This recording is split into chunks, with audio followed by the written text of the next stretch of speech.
Studio this morning, but that's okay, no problem. Well, we won't say who did that and embarrass them, right? But we have a big announcement coming. We are on, I think today's the 97th episode, and we're going to shift. Instead of having Life Inspired on Friday mornings, we're going to shift to Monday evenings. We're kind of thinking 7:30. We'll know more and tell you more in the next couple of weeks. But we just really feel like this message that we send out on Life Inspired, helping people connect to God in the way that they connect to God. You know, everybody does differently, and each one of these stories that we tell, you know, might be like yours or might be like someone that you know. And we think that if we put it on Monday nights, you'll get some more views. So we always want to shout out and thank Daryl Buchanan for our exit music. We Have Jesus, and if you like that song, you can download it on iTunes or go to darylbuchanan.net for that. So thanks to Daryl. And our guest for Life Inspired today is Mr. Bob Wade. Thank you for being here. Oh, you're welcome. Glad to be here. Yeah, we're so excited to hear your story today. Yep. So for those who have never seen the show before, what we're going to do is I've got three questions to ask. Bob. So typically there's a turning point moment, and you're going to tell a story about some ... and then God moment where he moved you from what life was like before your ... and what was the turning point, and then what was it like afterwards. So tell us, what was life like before your turning point moment? Yes. Well, I got to go back to when I grew up. Great. I grew up in a small farming community in Ohio, about Okay. 25 miles west of Toledo, called Delta. Oh. And my father, he dropped out of school in the 8th grade. Wow. My mother ended up going through high school and then ended up becoming a beautician. And so I was the middle child. And I was exceeding academically, but my parents really didn't know what to do with this kid. Right. When I approached my parents, I said, I really want to go to college. My dad said, I'm not quite sure, number one, we can afford it, but Right. number two, I'm not quite sure the maze that you go through in order to get there. Right. But my first ... moment was I was 11 years old. Okay. And so I remember I was in the Cub Scouts. Oh, okay. And so the week before, my pastor came to our house, and we had this the Bible called the Love Bible. Oh. And he walked us through what it meant to have a relationship with Christ. And talking about the personal relationship. And I think a lot of times as a kid, you think your relationship with God is the church. Right. And, for and sure. it's the building or whatever. For It's the sure. people in the building, not a personal relationship. And so that's the first time that the lights went off and said, I can have a personal relationship with Christ. I With can the actually God talk. of the universe. That's crazy. Exactly. I don't need somebody to intercede on my behalf. I can, pick up the phone through prayer and dial them directly. That's so awesome. it was great because I was praying for long term and having God really tell me what I need to do as a youth in order to succeed. And when I was 11 years old, success to me was more career, etc. Now that I'm older and looking back, it was more of the success on how to build the kingdom. So what happened after I accepted Christ and continued to pray, I was told to really study academically and succeed. But God brought a lot of people into my life. And Right. looking back, you may say, well, this is just random interceptions Right. that happened. Nope. They were all God did inspired. that, for sure. And so I had people, primarily through the Boy Scouts when I was growing up, kind of telling me, how to succeed in life, what I could do. And the first person that I was my director, so to speak, taught me how to get into college. Oh, awesome. And fortunately, I was successful to get a full ride at Bowling Green State University. Wow. There was this contest in Ohio called the most successful or most outstanding high school junior. And so every high school in northwestern Ohio selected their most outstanding high school junior. And I think there was like maybe 300 of us, and they whittled it down to 10. Wow. And then we went through this interview process, and I had a teacher in school that I was asking her to coach me, because we had a dinner. I didn't even know how to eat at a formal restaurant. Oh, wow. So a dinner and how to talk in front of a large group of people. And so, and she said, well, I'll help you, Bob, but you're up against a lot of wealthy individuals. Wow. And so therefore you have no chance because you're just from a small farming community. Right. So I said, okay. And long story short, I was selected as the most outstanding high school junior, got a free ride at Bowling Green. Praise God. And that summer, I went to Buckeye Boys State, and another very interesting thing happened. I ran for governor at Buckeye Boys State. So Boys State, just like Girls State, is sponsored by the American Legion, and they bring 2 high school kids together throughout the entire state, and you form this government for a week. Huh. So you live in a city, so to speak. It was at Bowling Green, happened to be, and Okay.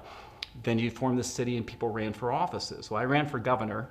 I lost, and so I ended up, I got my bar. I passed the bar at Buckeye Boys State, and ended up running for president of the Bar Association at Buckeye Boys State.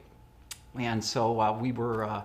I was selected as the president of the Bar Association for Buckeye Boys State. I was coming down in this elevator, and this guy said, "Do you happen to know any lawyers?" And I said, "Yeah, I'm a lawyer. I'm the president of the Bar Association." And he said, "Well, I'm accused of harassing somebody in my city, that he was asleep, and I put shaving cream in his hand, and we tickled his nose, and he slapped his hand. And they said, I need somebody to represent me. Would you represent me?" And I said, "Yeah, I'll represent you." And so on the way back up, we talked a little bit about the facts, and ended up representing him. Lo and behold, there was a judge, an actual judge, in the back of the room. And he came up to me afterwards, and he said, "For somebody who has not studied the law," I said, and again, I was a junior in high school, I said, "This is really, you did a very, very good job on this." Wow. Then, at the end of Buckeye Boys State, they select 2 people out of everybody attended. It must have been like maybe 2,500. So 2 people to go on to Boys Nation. Ooh. And it's typically the governor who was elected and the lieutenant governor. And so this judge who saw me advocate, he told me that he nominated me for Boys Nation, and I was selected to go to Boys Nation. Wow. So I went to Boys Nation, met President, trying to remember which president. Oh no, the president was out of town at that time. But it was a unique experience. But it also kind of lit the fire of the law. Why you wanted to study law? Exactly. Sure. And so studied in undergrad, and ended up going to law school. And my parents were just looking back and said, "I have no idea what you're doing." Right. And I said, "I'm flying by the seat of my pants." For sure. Too. So for sure. I met my wife, Anita, at Bowling Green freshman year. Oh, you did. And this is kind of an odd story, and I'll try to make it very condensed. So we were part of this. It was called the Ambassadors at Bowling Green. Okay. And what we did is when dignitaries came into Bowling Green, then 2 students would actually show that dignitary around, or VIP around. And so we were in this room, and after that meeting, this lady came up to me and said, she was engaged to somebody at the time. He said, "Somebody in my sorority would really like to go out with you and would like to take you to one of her sorority parties. Would you be interested?" And then she said, "You don't have to pay. They pay for everything." I said, "Okay, I'm game." And And that was Anita. well, it was Anita, but we had another party. My fraternity had a party beforehand, and I was friendly with Anita. I had a fraternity brother come up and said, "Dude, do you know that she is the sister of a brother in the fraternity, so you better leave her alone from a protection." I said, "She likes me." So anyway, I didn't know this until we got married, but when she told was going to be her future sister-in-law that she wanted to date the cute guy across the room, I was not the cute guy. Oh. It was the guy sitting next to me that was the cute guy. Oh, no kidding. But anyway, I won her heart, and so again, it was sort of a mistake that happened that caused us, to get together. That's cool. And so then, So when they came to talk to you, they were mistaken. yes, Whoever it was that said Anita wants to go out with you was supposed to tell somebody else Anita wants to go out correct, with you. correct. That's crazy. Yeah, so we were set up on a date when I was the wrong guy. That's so funny. So, That's so funny. yeah, and she kept it from me until, like I said, about you a got week married. before we got married. That's so funny. It's just kind of another way that God intersected, Sure. and we were destined to be together. And we were married between undergrad and law school. And I remember coming home and telling my wife, I was looking around the room, I said, I'm surrounded by a lot of very Sure. Intelligent people. Sure. And I said, if I can just graduate in the top half of the class, I'd be very thankful. Long story short, I graduated number 3 in my class. Wow. And so I was able to have a lot of experiences a lot of opportunities with respect to law firms. So I started out with a very major international law firm. At that point, it was because of where I ranked in the class. Okay. And then God gave me the perfect wife in order to allow me to dedicate my time on my studies, and obviously God gave me the intellect in order to do so, planting the seeds for the future. Sure. And so this law firm had 1,500 attorneys worldwide, so it was a very large law firm. Okay. And I got to a point where I was looking around at the law firm and all of the partners, and about half the partners were divorced, workaholics. And I said to myself, yeah, I really don't want to be here long term because I don't think that that's where God wanted me to go. So I wrote this letter to the largest 3 firms in Fort Wayne, because that's where my wife is from. Okay. And I didn't hear anything from all of them. And then one of the law firms got back to me and said, we really like your resume. Would you be interested in coming to South Bend to practice? And living in South Bend, this is this is embarrassing. I said, I have no idea where South Bend is. And she said, have you ever heard of Notre Dame? I said, yeah, I've heard of Notre Dame. And I said, if I'm going to move from Columbus, Ohio, I'd have to take the bar exam over again because you're moving from a different state. And I said, I really want to go to some place where I'm a little bit more comfortable. And so I basically rejected the offer. 2 weeks later, they called back and said, we're really interested. We really want you Exactly. to come to South Bend. And God just laid on my heart that there was a purpose for me to come to South Bend. Okay. And Anita and I prayed about that quite a bit. And in the end, we said, yeah, this sounds like a good move. Sounds like what God wants us to do. Exactly. And now looking back, that was a pinnacle decision where, God connected the dots for me and said, I've trained you well, Bob, and now there's a purpose for you in this community. And so we moved here in the fall of 1992. We've been here quite a bit. Yeah. And I can see his fingerprints and quite a few things that I've touched, not only, I guess, career-wise, and I would take it out of the career. Career-wise, it was that I ultimately became the general counsel of St. Joseph Regional Medical Center here in South Bend. So I was general counsel there for about 7.5 years. Okay. And as part of the leadership team when we built the new hospital. Okay. But I was brought in at a time where St. Joseph signed a corporate integrity agreement with the federal government. So they were on a mandated compliance program. So I walked in as their compliance officer. Okay. We call it an integrity program, and there's always a contrast between what is compliance and what is integrity. But I was there for 7.5 years, but it planted the seed on what I'm doing presently, because I took my experience that God blessed me with at St. Joseph and have started this national practice focusing on representing hospitals on regulatory issues. So a lot of times when I say I'm a healthcare lawyer, people think malpractice. I don't do any malpractice. Okay. So it's all dealing with regulatory issues, dealing with Medicare, Medicaid, physician financial arrangements, and the like. And so now that today, when I'm looking at my practice, even though I live in South Bend, Indiana, only about 5% of my work is from South Bend. Wow, So really? 95% of my work comes from outside of South Bend. Interesting. And when I interact with other lawyers in town, they always say, "Who are you?" Oh, because they're not used to seeing you in court. Right. Yeah, I Interesting. don't step foot in court. Interesting. So I do a lot of work in Indianapolis. Florida is a really hotbed for me, and of all places, Hawaii. I do a Really? lot of work in Hawaii. Interesting. I came home last week and I told my wife, I said, I spent the entire day in Hawaii, representing clients there, obviously. Yeah. But I think what God planted the seed when I was young on how to be aggressive, focused, and accomplished, and using the skills that I had in order to continue along the path in order to be successful later in life. Right. And looking back to my humble beginnings, both of my parents were blue-collar workers.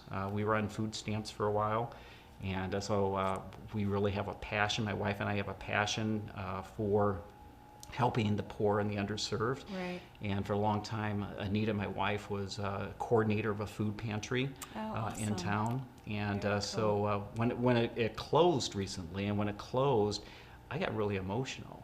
And my wife said, well, why are you emotional about this? And I said, I'm not so emotional per se about the adults that we're visiting.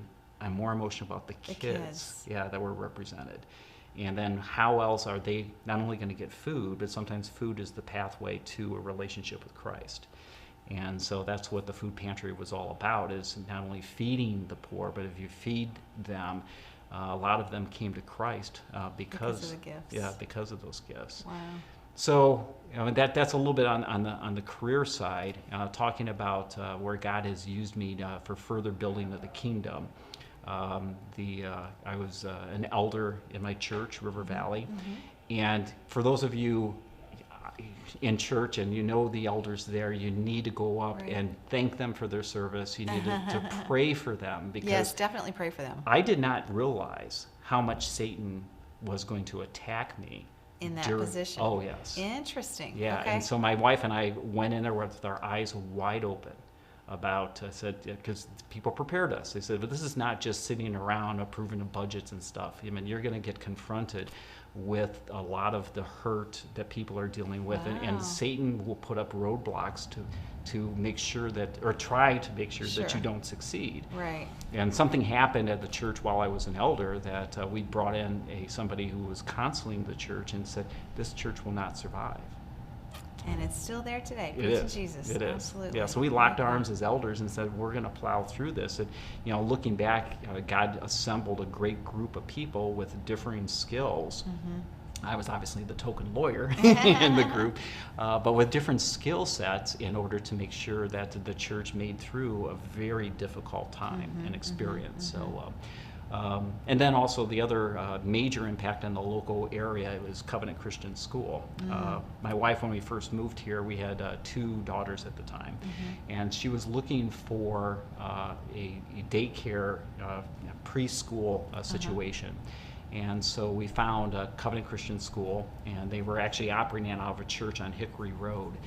And the Oh, it wasn't where it is now on Fur? no, Oh, no. because that's how we know each other. We know each other because our kids went to school together. Yes, so, yeah. exactly. So it was operated where Harvest is now. I did not know Yes, that. yes. Okay. Yeah, so it started there, and then some things happened that I became president of the board at that time. Okay. And so we lost the space there and was able to find the space, and so I was president of the board for 6 years, or five out of the 6 years, and we led a capital campaign to build that church and To build the building on Fur and correct. and Fern- McKinley. Fern No, Day, Fur and Day. Fern Day Road. Fur and yeah. Day Road. Yeah, so it was, and you look back and look at all the lives that school has impacted. Absolutely. And One not of my only- one of my teammates has her son there now. It's Yeah. really cool. Yeah, and we always tell people that for Christian education generally, not everybody can afford it, and so Sure. that's also it's a blessing for those that can. But it's almost like a 3-legged stool that you want the home and the school and the church to act in concert, and you kick one leg out, like the school, and the child could get confused. Right. And so I think that there is a need for Christian education, For sure. and especially establishing scholarships for people that can get Absolutely. into that. So And while I was at Covenant Christian, we were praying for a program there to provide scholarships for people that wanted to send their children there, and then my family was a recipient of that because I wasn't working, and so yeah, we the first year that the 3 girls went, we were the recipients of that scholarship, and then God provided for us to keep staying there. So yeah, so that's pretty great. I have a couple of questions Sure. for you. So when you talked about that you guys were praying, I think it was when you talked about praying about coming here and God laid it on your heart. You used the phrase God laid it on your heart. What does that mean, and what does that look like? Because some of our viewers may either not yet have relationships, that they have their own personal relationship with God, or they may, maybe they don't know how to hear from Him. So what does that look like for you? yeah, well, first off, I think what God did is He made me restless in my current position. Just And- kind of, something's not right? Yeah, and so again, looking around, that was not the Okay. firm that I wanted long term. Right. So that restlessness caused me to look elsewhere. And then when we started taking a look at the community, and I just felt that God was saying, this is the place where I want you to raise our kids. Okay. And having a smaller community. Now, you can do this in New York City For sure, or elsewhere, absolutely. because your community is where you live and where you interact. Right. But we felt that South Bend, with the size of the city, was a good city for that, and we also really liked the religious undertone that this community has. Right. And so those were reasons to bring me here, and frankly, God made it that they gave me an offer that I couldn't say no to. Well, that's great. Yeah, Yeah, so sometimes very you cool. Yeah. look at that and Right, God blesses right. you from that. I mean, I don't always say that you do exactly what God tells you to do and he's going to bless you with abundance. Right. Because sometimes God is still blessing you even though he doesn't give it to you. For sure. So, Absolutely. Yeah. But that's how. Yep. So I also want to say to our viewers, because some people, my husband and I were just having a conversation this morning about, how some people are jealous about things. Oh, well, I parked in a parking lot next to this fabulous car, and why don't I have one of that? Or a girl on my team Tuesday was saying, yeah, sometimes my kids would be like, oh, they have that. Well, yeah, but they also have this and this and this. Are you looking at their whole picture, whatever? But some viewers might look at Bob Wade and say, really, why did he get all that stuff? Because you've talked about all the blessings that God's put things across your path, like the way he had the accident happen for you to meet Anita and things like that. So some people might look at your story and feel like, well, why did Bob get that or whatever? And I know the Bible verse, to whom much is given, much is required. And I feel like part of your story, you're telling us, God gave me all these things because he knew what you were going to do with them. He knew that you were going to steward those gifts wisely and give back and all of that. So do you have any tips or encouragement for our viewers about how are some ways they can get connected into the community and give back? And as we start to do that, then we can't outgive God, right? So he's going to give us more to be able to give more. So do you have any tips for places to get involved, connections that people can make? Anything that you can think of? Yeah, one thing is become part of a Bible study, because in fact the questions you're asking is what we wrestled with on Wednesday. Okay. With my Bible study. Okay. And it was all about the word contentment. Oh. And how do you remain content as a Christian? And okay, so I'll lay it out there. 2 months ago, I bought a Corvette. Okay. And I've always wanted a Corvette. Okay. And so you talk about, I'm interfacing with a lot of people. There's no way that they ever could afford a Corvette. And so one of the guys in my Bible study challenged me, and he said, well, are you sending the wrong message to people? Yeah, and I've got a beautiful house. And so you look at all those things. I said, well, first off, you have a biblical obligation with your resources. And resources more than just money, but I'm going to focus on money. Right. And as long as you are fulfilling the biblical responsibility of your resources today, you're tithing 10% and above. And if God has blessed you abundantly above and beyond that, God's okay with you enjoying the stuff that you have. So I think first off is just pray for contentment, and then now talk about the resource of time. That God, you pray that God directs you with your time. And it's very interesting during the challenging times with the church and with Covenant Christian. The list will go on and on. In my business life, sometimes it can be very frantic. Tons of stuff. I put in 10-hour days, that kind of stuff. And then when something hits at the church or the school, my work goes down. And a lot of times people panic over that. They go, oh my gosh, am I losing it? Because my business isn't there anymore. But God has now freed up time. So that you could give over here what was needed. Exactly. And so that's how has happened in my life, that God has created that space for me. And then he's put on my heart that, okay, now I have given you the space. And sometimes it freaks me out because I want that work to come because that's how I make a living. But I said, okay, God is calling me to do something during this period. We have the feast and the famine. And sometimes during those little famines, God is directing you to do something. So that's awesome. To be very specific then is going to your church and talking about their opportunities there. There are a lot of parachurch organizations, just like Christian schools, storehouses, and things like that you can get involved with. And the people, going back to the storehouse, that had the most impact are not the bean counter, so to speak, and the people who give direction to the storehouse. It's those people who package the goods and walk those goods out to the car and put those goods into the car and say, can I pray for you? Oh, I love that. That is the direct touch. And so Sure. a lot of times, like for me, sometimes I feel a little bit guilty because I'm out here doing the lawyer thing, but then I'm basically a channel for God. Sure. And so I have to channel those resources. And so even though I'm not out there praying at that car side for that person, I've made it possible for that prayer to take place. Sure. And so we all have a place, and we all have a Absolutely. purpose. Yep. And one is not better than the other. Absolutely. They're all critical. It's a big puzzle, and you need every piece to finish the puzzle for Exactly. sure. I do. I love that. Thank you so much for sharing today. Yeah, you're welcome. So, everybody that's watching, we're so grateful. Remember that if you want to connect with Bob, you can message us here. We're on YouTube, we're on Facebook. You can get to inspiredhomes.com and find us. And so, if you want to connect, messages in any one of those places, and we'll, get you in touch with Bob to ask him questions about his walk, or even about, maybe you're a young person and you're thinking about a career in law. Absolutely. So I'm sure he'd love to talk to you about that. Or if you know someone that needs to sit on the red couch and tell how and why they followed Jesus, we'd love to have those stories as well.